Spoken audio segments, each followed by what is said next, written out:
मुंडे साहेबांबरोबर काम केलं मी, त्यावेळी 200 बंदुकींनी फायरिंग केलेली आमदार सुरेश दसांनी.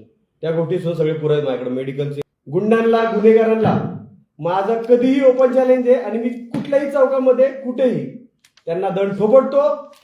आम्ही लाल मातीतले पैलवान आहेत. आष्टी मतदारसंघामध्ये चाललंय काय नक्की.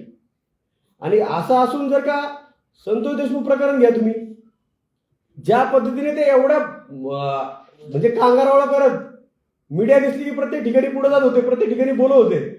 आज सुरेश दस का बोलत नाही? आम्ही गोपीनाथ मुंडे साहेबांचे कार्यकर्ते हे छाती टोकपणे सांगतो, बीड जिल्ह्याची माती आमची आई आहे आणि आम्हाला आमच्या आईबद्दल अभिमान आहे. असं आहे की बीड जिल्ह्यामध्ये नक्की आमदार झाल्यानंतर न किती खून करण्याची परवानगी ही आमदाराला असते. आणि सर्व ज्या पद्धतीचे राजकारण हे आमदार सुरेश धस यांच्याकडून चाललेलं आहे. आणि कशा प्रकारे म्हणजे हत्या घडवून आणायच्या. ठीक आहे ना, दरोडेखोर आहेत तुम्ही पदाचा राजीनामा द्या. पद्धतशीरपणे गुंड वगैरे ह्या लोकांचे फोटो हे आमदार सुरेश दसांवर असण्यामागं कारण काय? आणि माझं म्हणणं आहे की बाबा हे जर असं जर असेल तर मकोकानुसार कारवाई झाली पाहिजे त्यांच्यावरती. मग अशी कारवाई पोलीस प्रशासन त्याच्यामध्ये का दिरंगाई करते? आमदार सुरेश दसांवरती चोरीची ते जे आता विधान भवनामध्ये सुद्धा बोलले की बाबा 30 जणांवरती गुन्हे दाखल आहेत, तर ही ती FIR आहे. आणि ह्या FIR मध्ये मुख्य आरोपी, सर्व सुरुवातीचे आरोपी हे आमदार सुरेश दस आहेत, जे मीडियासमोर सांगत होते वारंवार की आमदार सुरेश दसांवरती एकही गुन्हा दाखल नाहीये. आणि हायकोर्टमधून 395 दरोडेखोर आहेत ते. मी वारंवार सांगत आलोय. आणि आमदार सुरेश दसांना माझं वारंवार आव्हान आहे, असलं कोणाला तरी अटक केली, काहीतरी कुठलं तरी म्हणजे अशी काही त्यांनी हे करायचे. पण माझं म्हणणं असं आहे की SIT आणि CIDला मी सगळ्या गोष्टीमध्ये जायला तयार आहे. आणि त्यांनी समोर यावं, आमदार सुरेश दसांनी सुद्धा. आणि देवेंद्र फडणवीस हत्या घडवून आणायच्या, सुपाऱ्या देऊन हत्या घडवून आणायच्या. आणि त्यानंतर पद्धतशीरपणे मी त्याच्यामधला नाही. आणि मनोज चौधरी आज 1-1.25 महिने झालं प्रत्येक गोष्टीवरती बोलतोय.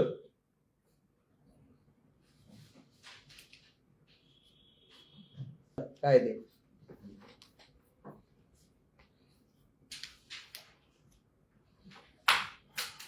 खोटं बोलायचं, रेटून बोलायचं, गुंडगिरी करायची.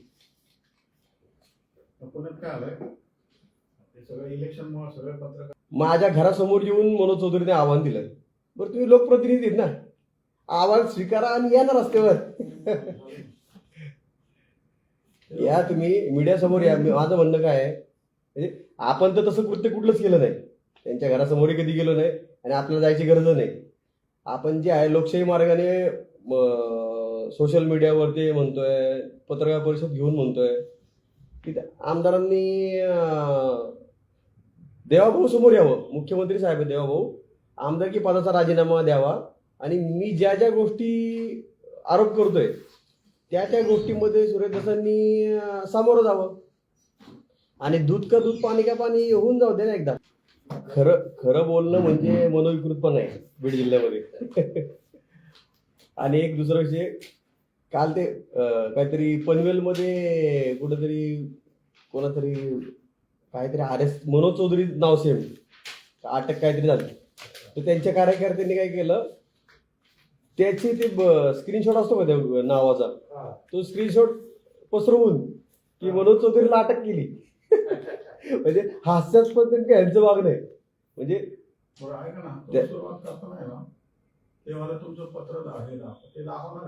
हो, सगळं तसं मनोविकृत शब्द वापरणं, हे पत्र भारतीय जनता पार्टी आपण पक्षाला हे केलेलं. आदरणीय पंकजाताईंना पत्र दिले आम्ही, पक्षाच्या सर्वांना, पक्षाचं कार्यालयातच दिले डायरेक्टली मुंबईमध्ये जाऊन. म्हणजे आपण काय कुठं, आणि त्यांना आपलं कधी ओपन चॅलेंज आहे. हायकोर्ट, सुप्रीम कोर्ट त्यांचं म्हणणं असं आहे की मी असा दंड ठोकतो की दंड थोपटून तुम्ही आम्हाला आव्हान देते. मग आव्हान देते तर समोर यावं सुरेश दसनी, मी आवाज देतोच आहे कुठेही.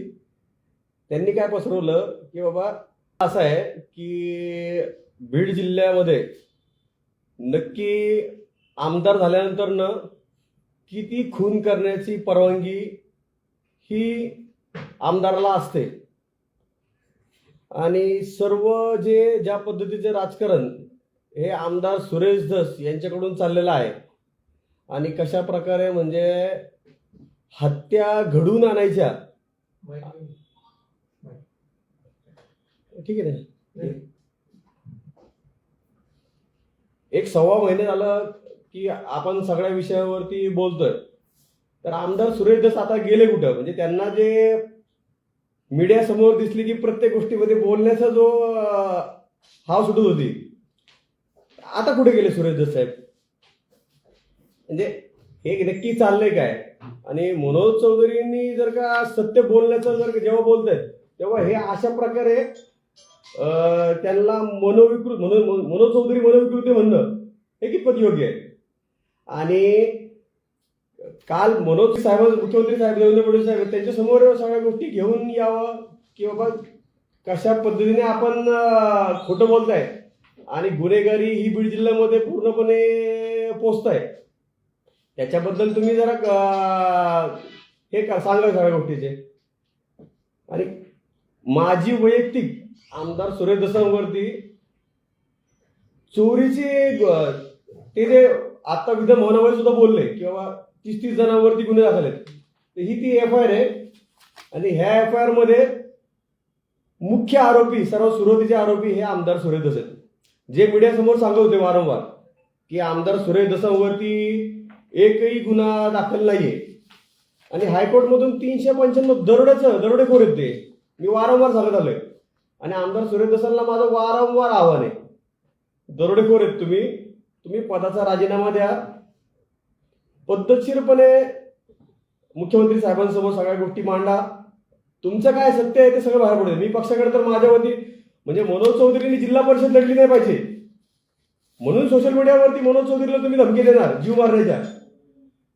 तुम्ही SP साहेबांना निवेदन देऊन तुम्ही बाहेर येऊन पत्रकार परिषद म्हणजे बाहेर येऊन तुम्ही मीडियावरती काय सांगताय?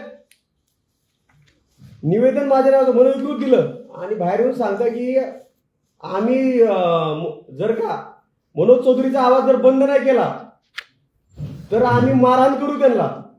म्हणजे ही पद्धत कुठली आली? म्हणजे अशा पद्धतीने हे सगळं चाललेलं आहे, घाणेरडं राजकारण आहे बीड जिल्ह्यामध्ये. आणि मी जे आरोप करतोय सगळ्या गोष्टीमध्ये, त्यामध्ये माझी वारंवार मागणी हेच आहे की बाबा SIT आणि CID मागत प्रत्येक म्हणजे चोऱ्या माऱ्या करणारे, टपोरी, कुख्यात गुंड वगैरे ह्या लोकांचे फोटो हे आमदार सुरेश धसांवर असण्यामागं कारण काय? आणि माझं म्हणणं आहे की बाबा हे जर असं जर असेल तर मकोकानुसार कारवाई झाली पाहिजे त्यांच्यावरती. मग अशी कारवाई पोलीस प्रशासन त्याच्यामध्ये का दिरंगाई करतंय? राम खाडेंना मारहाण झाली, आज 20-22 दिवस झाले, तर मी त्याच्यामधले पुरावे जे दिले तर त्याच्यामध्ये दत्ता सुरवसे नामक व्यक्ती आहे, मारहाण मी त्याच्यामध्ये त्याचे पुरावे दिले की बाबा हा व्यक्ती मारहाण करण्याचं कारण असं होतं की खुंटेपळ जो तलाव आहे तर त्या तलावामध्ये यांना भ्रष्टाचार केलता, त्या म्हणजे पाणी जे त्या ठिकाणी त्या विषयामध्ये भ्रष्टाचाराच्या संदर्भामध्ये राम खाडेंनी आवाज उठवला होता.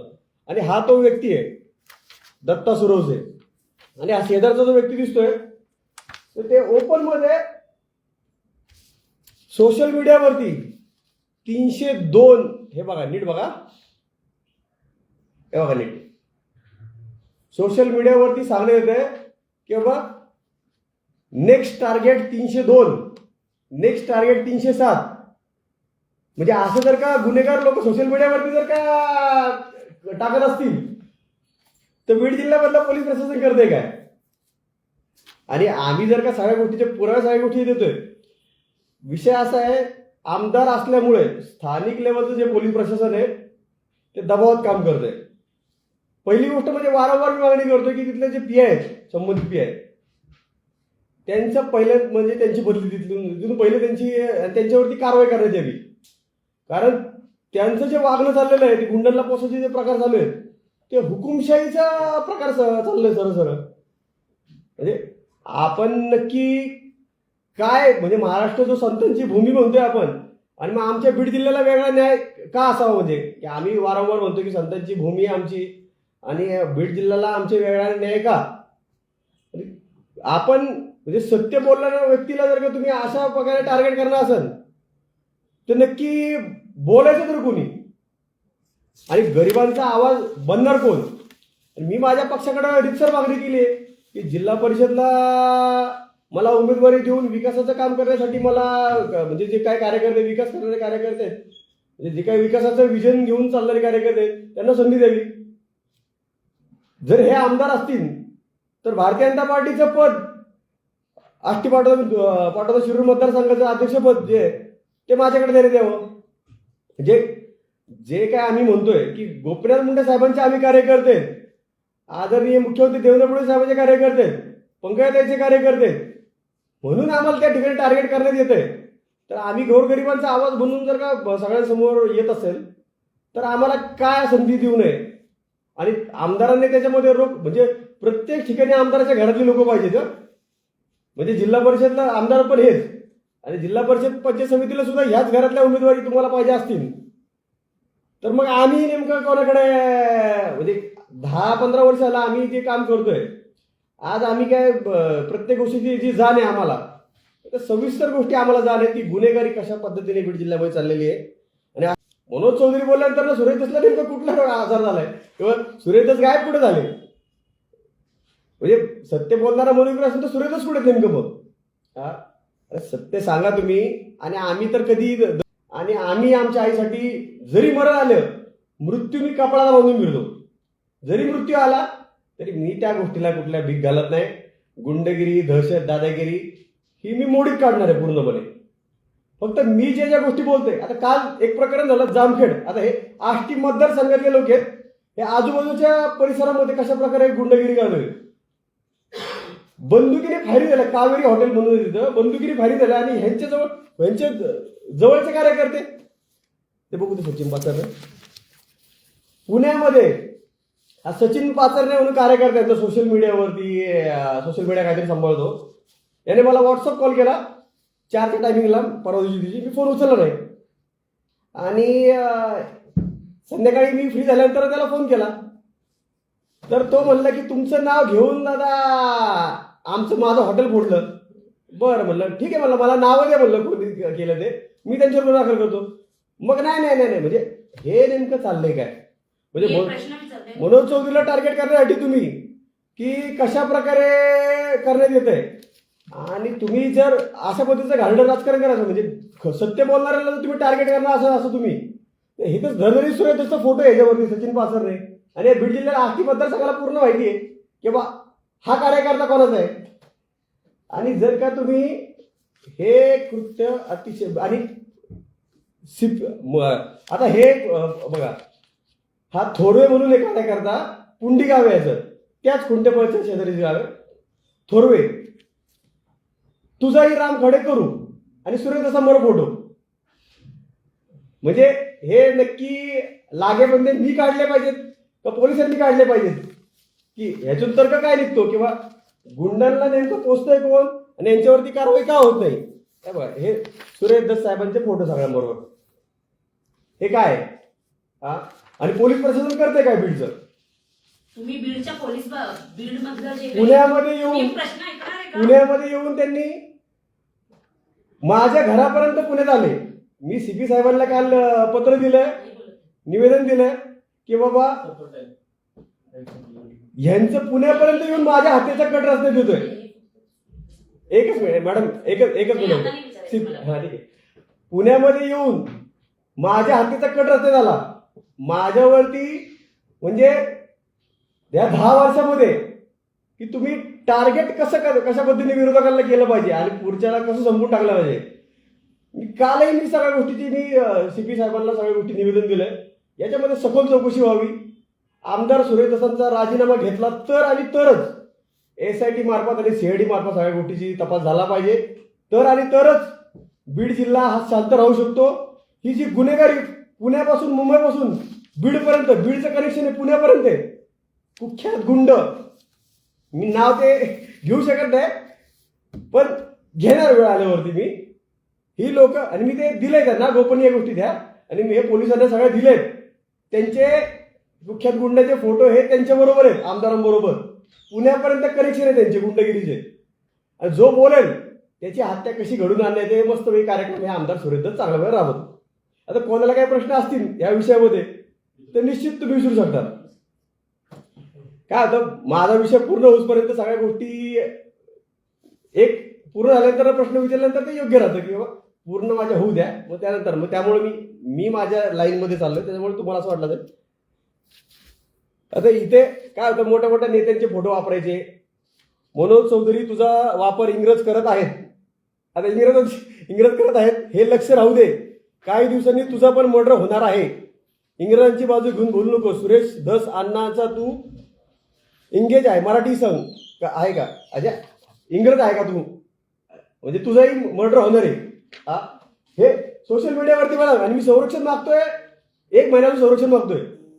तर मी पोलीस स्टेशनला गेलो असता माझा मोबाईल हिसकावून घेण्याला आष्टी पोलीस स्टेशनमध्ये. जर एवढी दहशत जर का तुम्हाला करायचीच असेल तर सांगून टाका की बीड जिल्हा फक्त गुंडांचा आहे आणि फक्त गुंडांनी तिथं राहावं, आणि आम्ही तिथून गुंडांच्या टोळ्या चालवतोय. आमदार सुरेश दसांनी सांगून टाकावं. आमदार सुरेश दसांनी कधी समोर येणारच नाही. तुझा संतोष देशमुख करतील तेव्हा बघा, हे काय, जी सरपंचाची हत्या झाली तुझा संतोष देशमुख करतील तेव्हा तुला समजेल जाती सगळे गद्दारी. म्हणजे आम्ही 18 पगड जात घेऊन चालतोय. आम्हाला छत्रपती शिवाजी महाराजांनी शिकवून दिली की 18 पगड जात घेऊन चला. आपलं जात गुंड्याला जात नसते. मग आमदार सुरेश दसांनी काय ठेका घेतला का फक्त मराठ्यांच्या नाटकं करून, मराठ्याच्या पोरांना माती भडकून गुन्हेगारी पोचण्याचा? आपण जे सांगतो त्या विषयामध्ये क्लिअर त्यांनी बोलावं त्या गोष्टीमध्ये, पण याच्यामध्ये कोणीच आवाज उठवणार नाही. कारण हे आर्थिक लागेबंदे आणि सत्ता कारण या सगळ्या गोष्टीशी हे सगळं निगडीत आहे. पूर्णपणे बीड जिल्ह्याची माती ही बदनाम करण्याचं कृत्य चाललेलं आहे. पण आमची माती आम्ही बदनाम होऊन देणार नाही. गुंडांना, गुन्हेगारांना माझं कधीही ओपन चॅलेंज आहे, आणि मी कुठल्याही चौकामध्ये कुठेही त्यांना दंड थोपटतो. आम्ही लाल मातीतले पैलवान आहेत.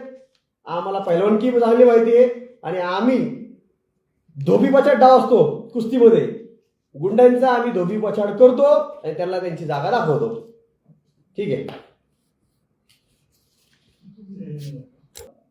2 दिवस नागपूरला होतो. नागपूरहून मुंबईला गेलो, आणि पुण्यातही घटना घडल्या. CP साहेबांकडे निवेदन दिलं. पुण्यातही आमदार सुरेश दस स्वतः इथे आलते पुण्यामध्ये.